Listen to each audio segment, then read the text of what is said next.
This is In the Loop. I'm Christian Bryant, and whether you like it or not, you're now a part of my summer quarantine pod. As always, there's a lot happening. Let's get into it. He didn't deserve to die over $20. I'm asking you, is that what a black man is worth? $20? This is 2020. Enough is enough. The brother of George Floyd was one of several people today to testify in front of lawmakers during a House committee hearing on police reforms, including defunding police departments. Lawmakers also heard from the sister of a police officer killed during the protests. Police brutality of any kind must not be condoned. However, it is blatantly wrong to create an excuse out of discrimination and disparity to loot and burn our communities, to kill our officers of the law. It is a ridiculous solution to proclaim that defunding police departments is a solution to police brutality and discrimination. Civil rights and law enforcement leaders also testified as lawmakers consider a package of proposals that could reshape American police departments across the country. The push toward a coronavirus vaccine moves forward, with more than 135 vaccines in development worldwide and the U.S. government funding 3 experimental efforts. One of those 3, from the biotech company Moderna, will begin widespread testing in July. Dr. Anthony Fauci says he's optimistic we're on track for a vaccine early next year. The biggest awards in music are making some changes. The way the Grammys handle its Best New Artist category has been hated on for decades. Probably because the awards show judged how new an artist was based on how many singles they've dropped, which prevented artists including Lady Gaga and Whitney Houston from ever even being eligible. Today, the Grammys did away with that max limit on songs for the category, and they'll be requiring musicians who choose award winners to sign a conflict of interest disclosure form, making sure the judges aren't getting rich off someone else's award win. Over the past few months, New York has been labeled as the U.S. epicenter of the coronavirus. But there's one region that surpassed New York for more cases per capita, the Navajo Nation. Newsy's Meg Hilling examines why the Navajo Nation was so hard hit by the virus and what leaders are doing to address a disproportionate crisis. Down desert roads, across mesas and mountains, the Navajo Nation is battling a COVID-19 outbreak unlike anywhere else in the U.S. So when we say we got hit hard, it's not an understatement at all. It has just been constant. Covering more than 27,000 square miles across Arizona, New Mexico, and Utah, the nation is home to nearly 174,000 people. According to health officials, this population leads the U.S. with the most cases of infection per capita. Dr. Loretta Christensen, Chief Medical Officer for the Navajo Area Indian Health Service, and her team have been working around the clock since the outbreak began. I think per capita, we have one of the highest testing rates in the country. So when you test, you're going to get more results. And we know some of this is numbers that we're looking at. But, when we look at our losses, each one is very meaningful to us. Through contact tracing efforts, strict curfews, and health orders, the nation has labored to counter rising case numbers since declaring a state of emergency on March 13th. Navajo Nation President Jonathan Nez says the underlying health issues that made it so susceptible to the virus have to be addressed. We need to begin to focus on taking better care of ourselves and those that are in that vulnerable population category. Health experts say the Navajo Nation, like many other Native American communities, has long struggled with rates of obesity and cardiovascular diseases, a problem that can be complicated by the distance many Navajo families are required to travel in order to access food, water, and other resources. There are only 11 large shopping centers here on the Navajo Nation. It's 27,000 square miles of land, equivalent to the size of West Virginia. And so we are a food desert. Many families are left having to choose between traveling large distances or relying on local convenience stores and gas stations for groceries, where the foods can be less healthy. Community advocate Lauren Anthony is all too familiar with this fact of life on the nation. I remember times of traveling, an hour and a half just to get food, just to do our laundry, just to do the basics. We've been living like this for a long time, for many generations, and that's just the way of life. But now with this epidemic, it's impacted that way of life. Through his organization Chiz for Che, which delivers firewood to elders, Anthony and community members have pivoted to providing additional resources where they can, so elders and their families don't have to take as many trips to crowded stores in reservation border towns, where the risk of infection can be higher. A lot of people don't want to come into town. A lot of people are afraid of that, but when they do, it's scary. It's really scary to do that. In Shiprock, New Mexico, Chapter House President Dwayne Chiliyazi says increased farming may be the answer. Our farming community recognized the tremendous need to grow our own foods now. So we're doing exactly that. Yazi says Shiprock plans to ask the Navajo Nation government to apply some of the $600 million it has received from the U.S. federal government through the CARES Act to comprehensively revitalize farmland along the San Juan River. Not in the way the big industry does, but to have many farms grow a lot of foods and use our traditional ways of preserving foods. However, those funds carry certain restrictions, which the Navajo Nation is looking to address in order to apply the funds to other areas so as to build a stronger future. We need better infrastructure, water lines, electricity. Water lines to wash our hands with soap and water. 30 to 40% of our citizens don't have running water. We also need to invest in education and scholarship. As we went through this pandemic, there are not that many Navajo doctors. Don't get me wrong, we appreciate all the non-Navajos that are here helping us, but I think it's time for us to grow our own. For Newsy, I'm Meg Hilling.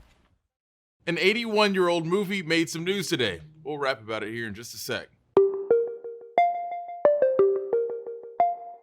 Miss getting email that isn't junk? You should know about Newsy's daily newsletter. It's breaking news right to your inbox. Get caught up quick with the best Newsy stories every day. Join us at signup.newsy.com. Be informed, not influenced. As coronavirus spreads across the country, you might be looking for ways to make sense of it all. Newsy's here to help with some deeper context, explaining and reporting on the pandemic. Virology, only on Newsy. Be informed, not influenced.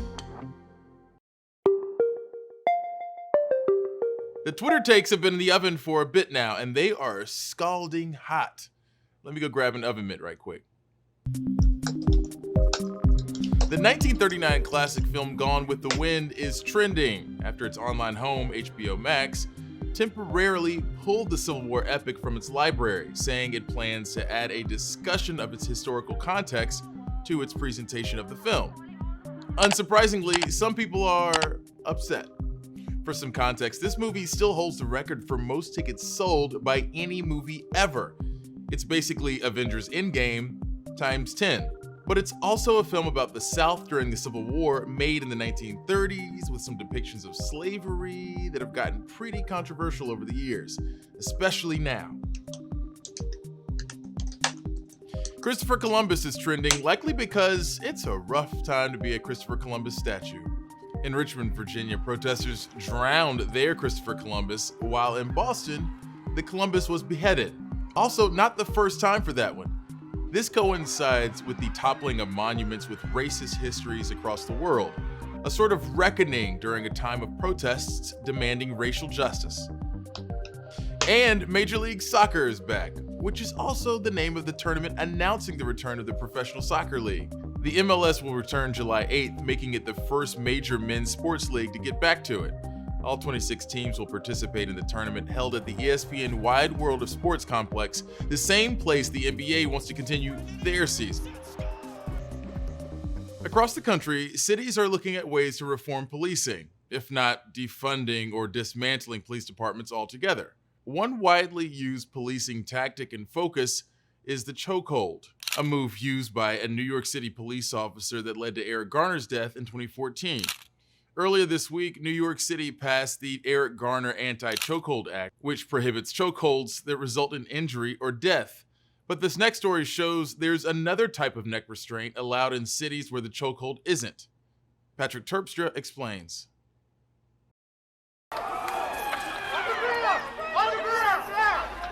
The death of George Floyd has led to calls to ban police use of chokeholds. The procedure that is unnecessary, unacceptable, uncivilized. The chokehold is widely defined as cutting off a person's airflow at the trachea. That's been banned by many police departments, but there's a second kind of neck restraint that was often still allowed, known as the carotid hold. That hold cuts off a person's blood flow. Frank Straub at the National Police Foundation says it involves squeezing arteries in the neck to subdue a suspect. By putting pressure on the carotid artery, you can, in essence, cause somebody to pass out momentarily, is generally the technique. Big cities, including Chicago, New York, and LA, had bans in place on breathing chokeholds, but they still allowed carotid holds as a means of lethal force, like firing a gun to save a life. I think it is a dangerous technique, but officers who use it, when it is done properly, find it to be highly effective. Straub says while he favors banning carotid holds, he understands why police have wanted to keep the technique. In some cases, an out-and-out battle for survival. Now a movement to prohibit all chokeholds, including the carotid technique, in departments across the country and throughout California. Carotid hold that literally is designed to stop people's blood from flowing into their brain? That has no place any longer.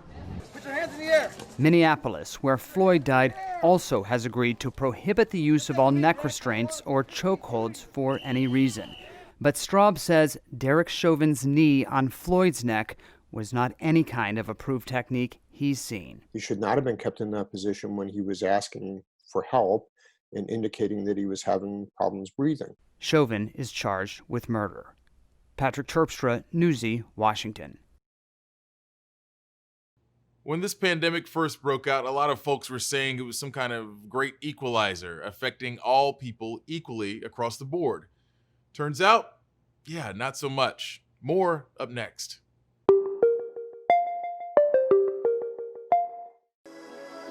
This is Newsy. Moving beyond nonpartisan, Newsy is anti-partisan.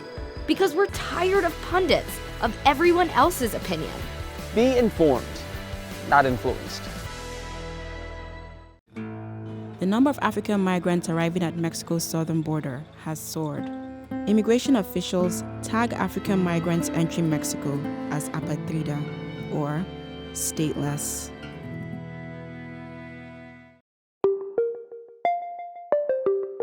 By now, we know that age, pre-existing conditions, and a slew of other factors all play a part in figuring out how at risk someone is from COVID-19.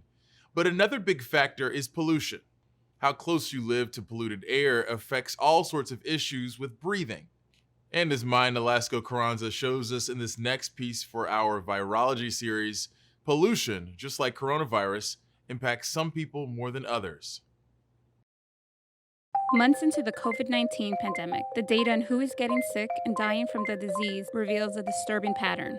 The novel coronavirus is infecting and killing people of color at disproportionate rates in the U.S. Take Detroit, for example. While Black people make up 38% of the city's population, they account for 68% of positive tests and 76% of the deaths attributed to COVID-19. In Arizona, Native Americans, who make up 4% of the population, account for 19% of deaths. In New York City, Hispanics make up 29% of the population, but 34% of cases of COVID-19 related deaths. There are lots of reasons why COVID-19 has increased risks for Black and Brown Americans. But easily overlooked is one reason that we are reminded of every time we step outside: the quality of the air we breathe. Some pollution can be easily seen, but much of it remains invisible to the human eye. The air pollution that's most harmful to health are tiny inhalable particles known as particulate matter. These are 35 times smaller than a grain of sand, but in large concentrations can make air look hazy. Wildfires, emissions from power plants, and the burning of gasoline by cars and natural gas to heat buildings all contribute to higher levels of this microscopic pollution. Take, for example, the number of bus depots. In the island of Manhattan, 6 out of the 7 bus depots are located north of 100th Street. That's not by coincidence, it's because not many people want polluting facilities in their backyards, but when it comes to Black and brown neighborhoods, many times these polluting facilities get placed there. According to one study, Black people are exposed to 21% more pollution than the overall U.S. population. Hispanics are exposed 12% more. People have been disproportionately exposed to environmental hazards and environmental pollutants that's been the predisposition that has set them up to, be more susceptible to the virus. When a person breathes in pollution like PM 2.5, the tiny particles can penetrate the lungs and enter the bloodstream. It can trigger or worsen chronic respiratory conditions like hypertension, asthma, bronchitis, diabetes, even heart disease. Hell, my son has asthma, my daughter has asthma, I have asthma. We smell the poison, but what the hell can we do about it? That's the question. Hilton Kelly is an environmental activist in Texas who has worked to protect the health of communities living in close proximity to big polluters. It seems like no matter what disease come out, African Americans are always more susceptible and more likely to die from it. Many of these underlying medical conditions can increase complications in coronavirus patients. The global burden of disease has evaluated the air pollution levels in the United States. And for example, their estimate comes out just about 100,000 people die every year from air pollution, die prematurely, but earlier than they would have. During the pandemic, there's historical evidence that poor air quality contributes to the death toll. When researchers at Carnegie Mellon and the University of Montreal examined how air pollution impacted death rates during the 1918 flu pandemic, they found that cities that burned high amounts of coal experienced tens of thousands more deaths than cities that used less coal.